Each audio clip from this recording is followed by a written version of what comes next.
माढ्याचे राष्ट्रवादी काँग्रेस शरद पवार गटाचे आमदार अभिजित पाटील यांनी एक विधान केलं आहे। त्या विधानावरून आता चर्चेला ऊत आला आहे। पाटलांनी काय विधान केलं आहे हे आपण सविस्तर पाहूयात।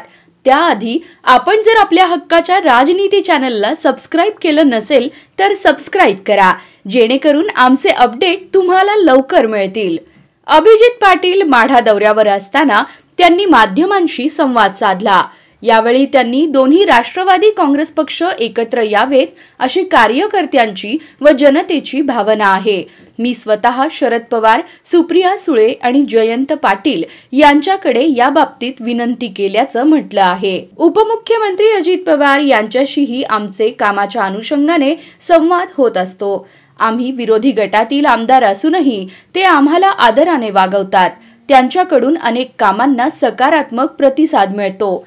त्यामुळेच दोन्ही पवारांनी एकत्र यावं ही आमची आणि जनतेची अपेक्षा आहे, असं देखील पाटील म्हणाले।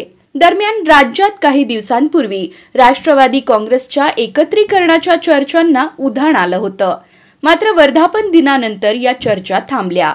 तरीही सोलापूर जिल्ह्यातील काही आमदारांनी सुरुवातीपासून या एकतेची भूमिका घेतली होती। यात आता पाटलांची भर पडली आहे।